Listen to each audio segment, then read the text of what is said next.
Francis Ngannou for the Tyson Fury fight. That's crazy. Is he? Yeah. That old school, that customato, that old school. I mean, I don't know how much he's going to change his style because they're fighting in October, you know, and it's August now. Yeah, he's got Tyson Fury's got a plethora of knowledge there. He's the best ever. Yes.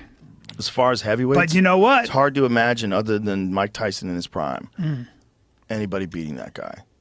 Yeah. Tyson Fury's so good. He's so good. He's mad at me. He's He mad is? at me because I said John Jones would fuck him up. But in an MMA fight, he would.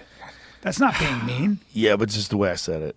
I dragged him into this who's the baddest man on the planet thing, which I didn't mean to do. I love the guy. Yeah, but It was he's just probably being I was talking a dramatic. little loose. He's being dramatic. I when was he's a with fighter. Schultz. I think we probably had a couple of cocktails. I was talking a little loose. He got very mad at me. He did? I love For the real? guy. Got Yeah, mad? yeah, yeah. Did He he got mad. text you or No, talk to you? no. He just talked shit about me. Made a video. I love the guy.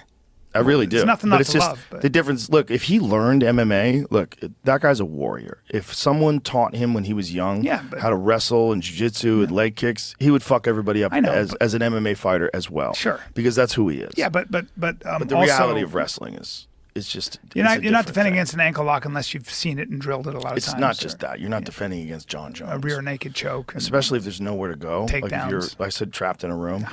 Yeah. It's like, But that's not insulting. he thought it was. It's a different sport. Because he's a fucking warrior, But man. it's a You different can't sport. say that a guy is a better man than him. That's what it is. A challenge. I could have said it in a much more diplomatic way. Okay.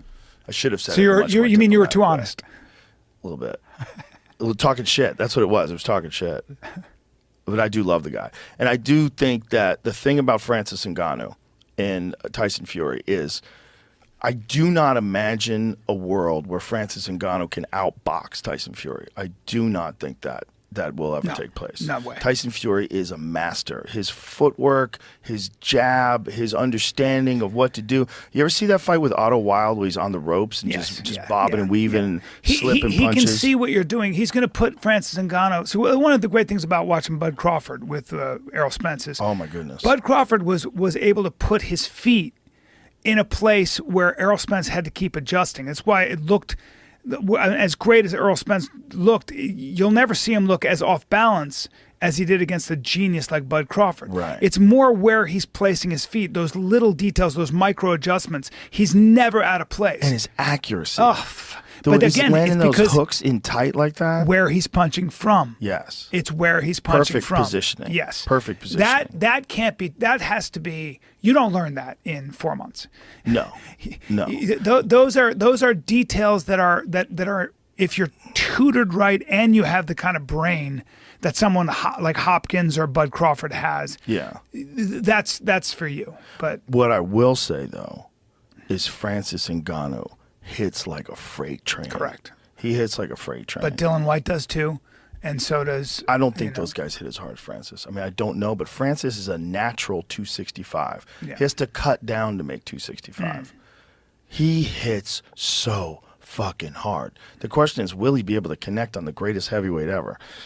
Also, when is he going to get tired? Will he get tired? Will he be inefficient like with Conor and Floyd Mayweather? Floyd Mayweather is so efficient and so smooth and composed. Relaxed, moving. Always relaxed. And he can box like that for 30 rounds in a They row. also roll shots. He can just kind of move. He's Look much. at this. Look at this with Otto Whalen. Yeah, it's Watch incredible. this. I know. Look at this movement. Look at he knows what's going on too. He just keeps his. And the length and distance that fucking guy has. Look at him. His jab He's is so just good. Everything he does is incredible. Yeah. And there was this crazy controversy after the Deontay Wilder fight where they were claiming that he didn't have his gloves on correctly and that his knuckles were actually over the padding. Stop. But that's just because he's so loose. Yeah. When he throws his hands out sometimes, he mixes up between showing you the jab and just popping you and then driving with a power shot. He just figures out, but he also figures out all your patterns. The other thing about being a boxer at someone like Ngannou's level, a rather novice, and someone like Tyson Fury has patterns. He can see what you're going to do. Francis Ngannou's going to come to him with a game plan. That game plan, with all due respect, for someone like Tyson Fury, is rudimentary. They're going to figure out I see what you're doing. Blah, blah, blah. It's like with Duran. I can't remember the boxer, but he came back to his corner and goes, he's reading my mind. No, Duran just understands those patterns so well that he was beating you to the punch. Right. That's what was happening. Right. It's the same idea. Once a fighter does that, Manny Pacquiao did that to the great Miguel Cotto. He did it by the third round. He figured him out. And you could see, what's his name, Freddie Roach screaming, knock him out. And then Freddie, after that fight, said, I talked to him actually, he said he didn't want to knock him out, didn't want to hurt him, but he couldn't. Wow. That's how good. He's so nice. Yeah, right? For a killer. How about that? Manny Pacquiao, Yes. so nice. Didn't want to knock. That's true though, man. When a fighter figures your game out that quickly, we'll see you later. He downloaded everything. Is you're that gonna real? do. He really didn't want to knock him out? That's what Freddie Roach said. Wow, that's crazy. Because he was like, get him out of here. And he's like, I don't want to be mean. That's crazy. You could That's see crazy. it. You could see he broke his nose, and it was just crazy. But Manny's talking about fighting again, like a real fight. well, guys like Manny and guys like nobody talks enough about Bernard Hopkins and what he was able to do up until the age of 50. Yeah. I was talking to Masvidal about this. Like, you're talking about a guy in a division where speed and power make a big difference, and he was at 50. He Yeah. was still fighting at a level that maybe two other championship people. level. Crazy. Yeah, incredible. And that's because of his fight IQ. his fight IQ and his discipline. The guy never got out of shape, never ate bad, never did drank. push-ups between rounds. Yeah, he was incredible. Yeah, I mean, he's just one of the all-timers, and just what a guy to emulate. You see his style, like when he beat Tito Trinidad, nobody gave him a chance. He went over to Puerto Rico and threw the Puerto Rican flag on the ground. I didn't see They that. tried to kill him. I didn't see Yeah.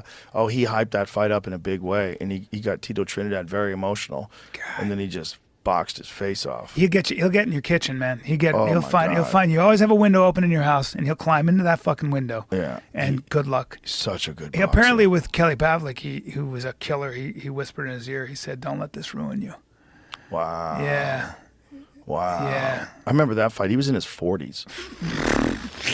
And Kelly Pavlik was like Was a killer. Killer. It was after he knocked out Jermaine Taylor. Right. Right? And Jermaine Taylor's a monster. Kelly Pavlik was a killer. Yeah, killer. But And- just ran into a genius. He just ran into a genius. That's Yeah, okay. Yeah. Genius boxers, to me, it's the most exciting thing to watch. So when you watch a guy like Terrence Crawford or the guy who's going to fight next, Bout Ennis. I don't know much about Oh, Bout my Ennis. God. He's so good. Is he fighting him at 54? I think they're talking about doing a rematch with Errol Spence at 54. Yeah, well, But, that's a hard sell. yeah, it is. The only thought would be that Errol Spence depleted himself so much getting to 154 that he couldn't fight to the best of his abilities. But just looks like Terrence Crawford's on another level. He is.